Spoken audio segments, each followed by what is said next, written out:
पिताजी, मैं सेठानी के घर जा रही हूँ। शाम को थोड़ी देर से आऊंगी क्योंकि आज उनके घर में कुछ मेहमान आने वाले हैं, तो आप फिक्र मत करिएगा।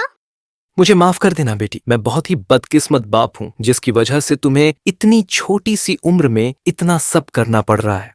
ऐसा मत कहिए पिताजी, आपने मेरे लिए बहुत कुछ किया है। अब मेरी बारी है और आप चिंता मत करिए। मैंने कुछ पैसे जोड़ कर रखे हैं और जैसे इस महीने की पगार मिलेगी उसके बाद मैं आपको शहर के सबसे अच्छे अस्पताल में लेकर जाऊंगी। उसके बाद आपका पर बिल्कुल ठीक हो जाएगा। वेद काका भी कह रहे थे अगर आपका सही से इलाज हुआ तो आप फिर से उठ सकोगे। अच्छा ठीक है बाबा, अब आप आराम करिए और अपना अच्छे से ध्यान रखना।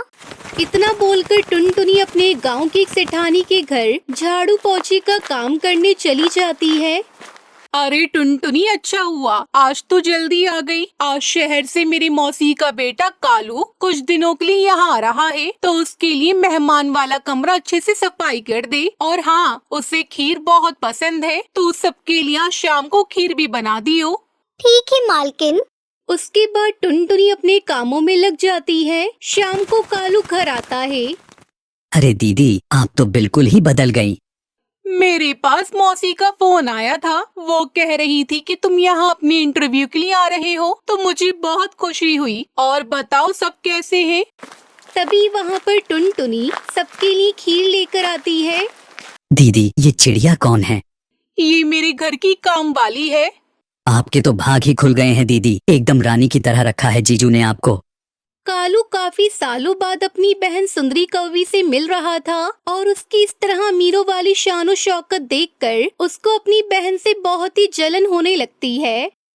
वाह, क्या किस्मत पाई है इस फटीचर ने। पहले कहाँ एक ही कपड़े महीनों चलाया करती थी और आज इसकी अलमारी में कपड़ों का भंडार लगा है। यह तो महारानी की तरह अपनी जिंदगी गुजार रही है और एक मैं हूँ जो मामूली सी नौकरी के लिए दर दर भटक रहा हूँ।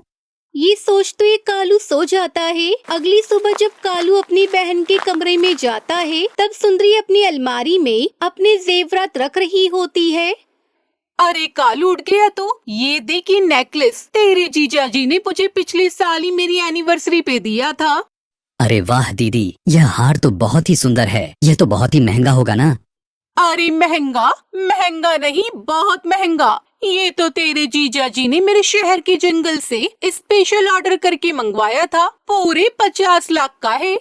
क्या 50 लाख? बहुत अच्छा है दीदी, बहुत अच्छा। उसके बाद कालू अपने कमरे में आ जाता है। मैं यहाँ एक एक रुपए के लिए मोहताज हूँ। ना तो मेरे पास खाने के पैसे हैं और ना ही घूमने के, और तो और मेरे पास तो काम भी नहीं है। और ये महारानी इतना महंगा महंगा हार पहन रही है, आखिर मेरी किस्मत कब चमकेगी? कालू के मन में लालच आ जाता है और वो रात में सबके सो जाने के बाद चुपके से सुंदरी के कमरे में जाता है और उसका वो हार चुरा कर भागने लगता है। तभी सुंदरी कौवी की आँख खुल जाती है। कौन है वहाँ? बाहर निकलो, लगता है हमारे घर में कोई चोर घुस आया है। पकड़ो पकड़ो उसे। लेकिन अंधेरा होने की वजह से कोई भी कालू को नहीं देख पाता है। कालू जल्दी से अंधेरे का फायदा उठाकर कमरे से बाहर निकल जाता है। अरे चोर चोर, कोई पकड़ो उसे, चोर पकड़ो उसे। टुनटुनी चिड़िया का घर सुंदरी कौवी के घर से बिल्कुल सटा हुआ ही था। वो सुंदरी की आवाज सुनकर उसके घर जाती है तो देखती है कि कालू उसकी सेठानी का हार चुरा कर भाग रहा है। तभी टुनटुनी उसे पकड़ लेती है, लेकिन तब तक वहाँ पर सभी लोग आ जाते हैं। कालू सबको देखकर घबरा जाता है और जल्दी से हाथ छुटाकर कहता है, दीदी यह देखो, यह चिड़िया तुम्हारे घर से ये हार चुरा कर भाग रही थी। वो तो अच्छा हुआ मैंने इसे रंगे हाथों पकड़ लिया। अरे ये तुम क्या बोल रहे हो? हार तो तुम चुरा कर भाग रहे थे। मालकिन ये झूठ बोल रहा है। टुनटुनी, तू सच सच बता, ये हार क्यों चुरा रही थी? अच्छा अब समझी, तू अपने अपाहिज बाप के लिए ये हार चुरा रही थी ना? मैं अभी पुलिस को फोन करती हूँ। नहीं मालकिन, मैंने आपका नमक खाया है। मैं आपके घर में कभी चोरी का सोच भी नहीं सकती। मालकिन आप पुलिस को फोन मत करिए। अगर मैं जेल चली गई तो मेरे बाबा का क्या होगा? ऐसा मत करिए। टुनटुनी के ऐसा कहने पर सुंदरी कौवी उसे गांव से बाहर निकाल देती है। तुम जैसे चोर पक्षियों का हमारे गांव में रहना सही नहीं है, इसलिए तुम लोग अभी इस गांव को छोड़कर चले जाओ। टुनटुनी रोते हुए अपने बाबा को लेकर जंगल की तरफ निकल जाती है। मैं जानता हूँ कि तुमने चोरी नहीं की है। मेरी बेटी चोर नहीं है। तुम अब रोना बंद करो, सब ठीक हो जाएगा। ऊपर वाले के घर में देर है, अंधेर नहीं। टुनटुनी अपने बाबा को एक पेड़ के नीचे बिठाकर उनके लिए पानी लाने नदी के किनारे जाती है। तभी वो देखती है कि एक बूढ़ा चील साधु बाबा पानी में डूब रहा है। बचाओ, कोई मुझे बचाओ। अरे ये क्या? अगर उन्हें जल्दी से बाहर नहीं निकाला तो ये मर जाएंगे। टुनटुनी जल्दी से नदी में कूदकर उस साधु बाबा को बचा लेती है। अरे बाबा, आप नदी में कैसे गिर गए?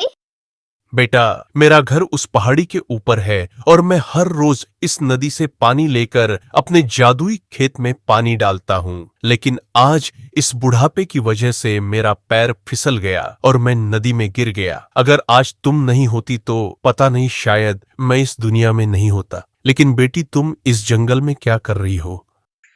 उसके बाद टुनटुनी उस बूढ़े बाबा को अपने बारे में सब कुछ बताती है। बेटी, यह दुनिया है ही ऐसी, यहाँ गरीब लोगों की कोई कदर नहीं होती। बेटी, तुम मेरे साथ मेरे घर चलो। फिर टुनटुनी अपने पिता के साथ उस बूढ़े साधु के घर चली जाती है। वो बूढ़ा साधु टुनटुनी और उसके पिता को भरपेट खाना खिलाते हैं। उसके बाद वो टुनटुनी को अपने जादुई धनिया के खेत में ले जाते हैं। टुनटुनी, ये हरा धनिया का खेत देख रही हो ना? ये मामूली खेत नहीं बल्कि जादुई हरा धनिया का खेत है। तुमने मेरी जान बचाई है, इसके बदले मैं तुम्हें अपने खेत का यह जादुई हरा धनिया दे रहा हूँ। तुम इस जादुई हरा धनिया को खाली जगह पर जाकर कहीं भी बो देना और वहाँ पर अपने आप ही बहुत ही खूबसूरत जादुई हरा धनिया का घर बन जाएगा और उस घर में तुम्हें किसी भी तरह की कोई कमी नहीं होगी। आपका बहुत बहुत शुक्रिया बाबा।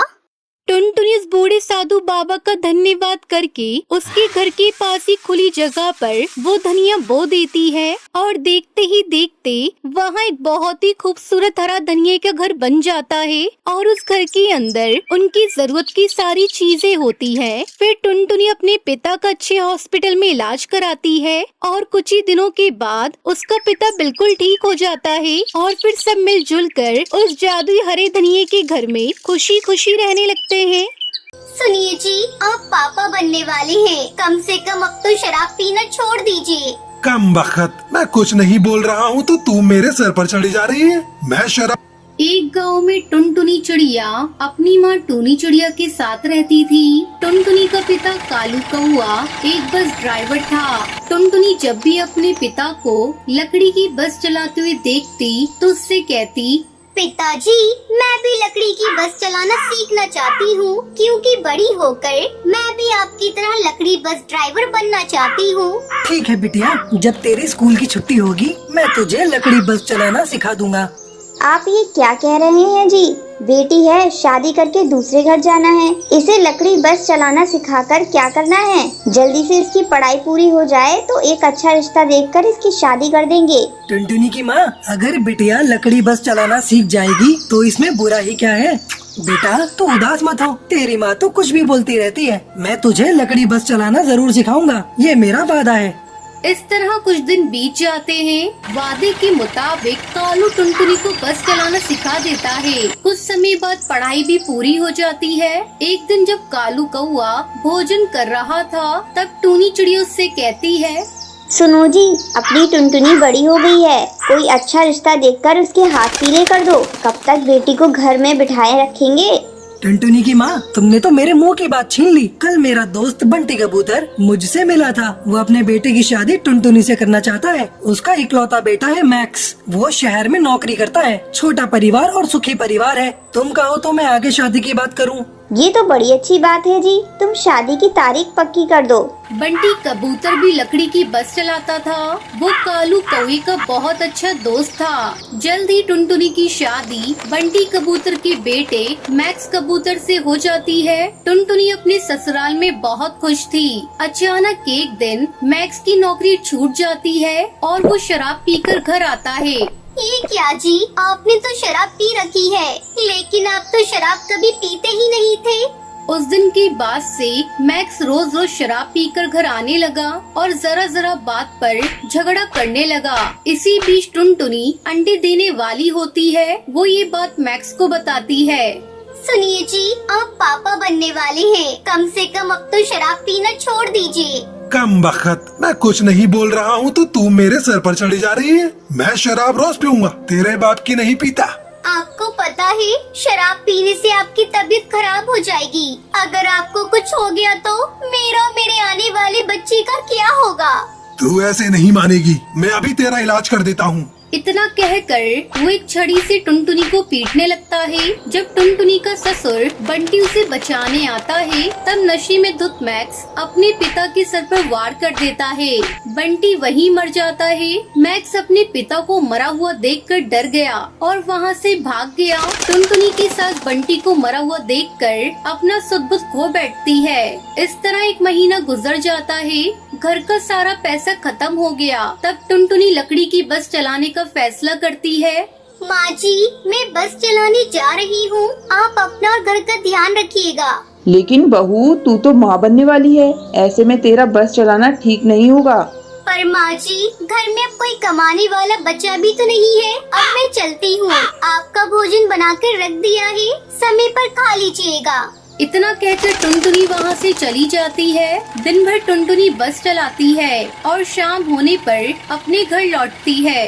माँ जी, ये देखिए, आज मैंने बस चलाकर बहुत सारे पैसे कमाए हैं। अब आपको चिंता करने की बिल्कुल भी जरूरत नहीं। टुनटुनी, तुझ जैसी बहू पाकर मैं धन्य हो गई।